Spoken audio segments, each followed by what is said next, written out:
एक गांव में सुनीता नाम की गरीब महिला रहती थी। उसके 2 बच्चे थे।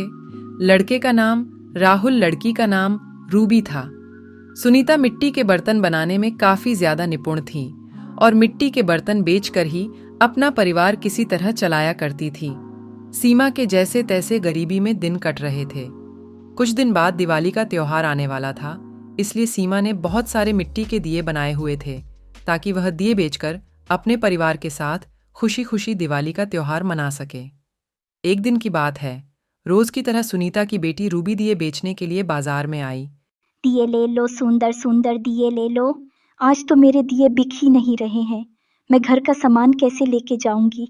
रूबी के थोड़े बहुत दिए ही बिके। बाजार खत्म होने के बाद रूबी निराश होकर घर को चली आई। दिवाली का समय भी पास आ गया था। तभी रूबी अपनी माँ से बोली, माँ देखो ना, देखते देखते दिवाली का दिन भी आ गया है और दिए तो बिक ही नहीं रहे हैं।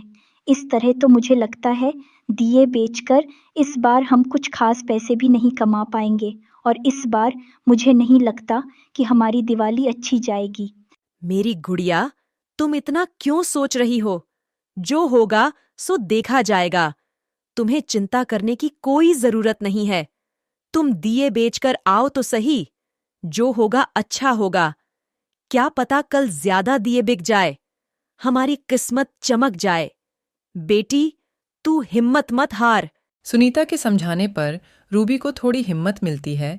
दिवाली के दिन फिर वह दिए लेकर अपने घर से बाजार की ओर निकल जाती है। तभी उसका छोटा भाई उसके पास जाता है और बोलता है, दीदी आज तो दिवाली है। दीदी प्लीज आप मेरे लिए एक नए कपड़े के जोड़ी ले आना और कुछ मिठाई भी और थोड़ा पटाखा जरूर लेते आना। अरे हाँ हाँ, क्यों नहीं, मैं लाऊंगी ना। तुम्हारे लिए नए कपड़े, मिठाइयाँ, पटाखे जरूर लेकर आऊंगी।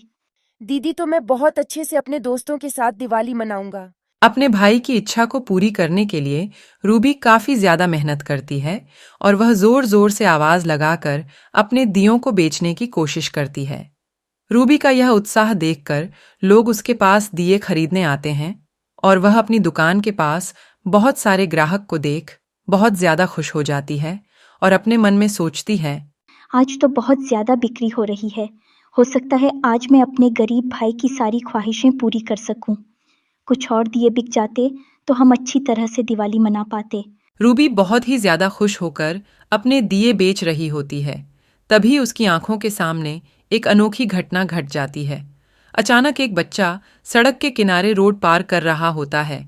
तभी सामने से तेज रफ्तार से एक कार आ रही होती है। रूबी यह देखकर कुछ समझ नहीं पाती कि वह करे तो क्या करे। तभी वह दौड़ती हुई जाकर उस बच्चे को उठाने की कोशिश करती है। तभी वह बच्चे को बचा लेती है, लेकिन रूबी कार की चपेट में आ जाती है। कार की चपेट में आने से रूबी को चोट लग जाती है, जिसकी वजह से वह वहीं बेहोश हो जाती है। तभी बाजार के सारे लोग इकट्ठा हो जाते हैं और कार वाले को घेर लेते हैं। तभी कार वाला बोलता है, भाई ये सब बच्चे का अचानक सड़क पर आ जाने से हुआ है। इसमें मेरा तो कोई कसूर नहीं है। मैंने तो इस बच्चे को बचाने की बहुत कोशिश की थी।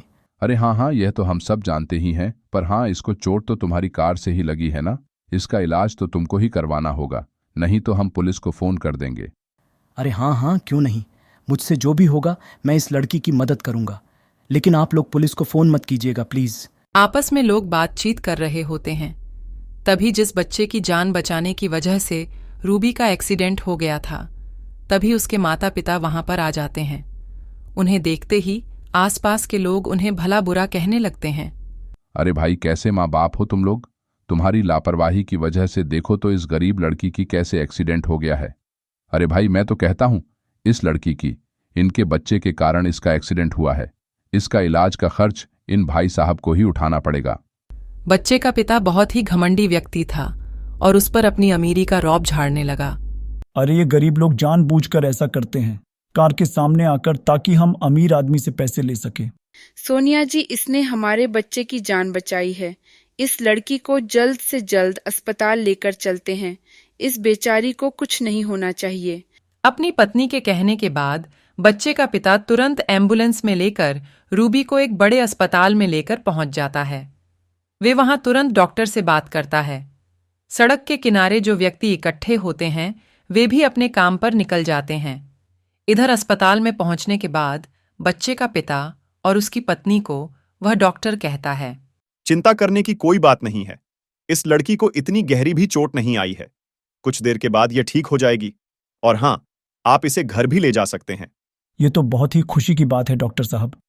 कुछ देर के बाद रूबी को होश आ जाता है। तभी रूबी अपने सामने बच्चे के पिता को और उसकी पत्नी को अपने सामने देखती है। तभी बच्चे का पिता रूबी से माफी मांगने लगता है। बेटी मुझे माफ कर दो। मैंने तुम्हें बहुत बुरा भला बोला था जब तुम्हारा एक्सीडेंट हुआ था। अरे हाँ बेटी, मैं तुम्हारे जीवन भर की आभारी रहूंगी। मुझे एक ही बच्चा था जिसे कार एक्सीडेंट से तुमने बचा लिया। धन्यवाद बेटी, तुमने हमारे परिवार पर बहुत बड़ा एहसान किया है।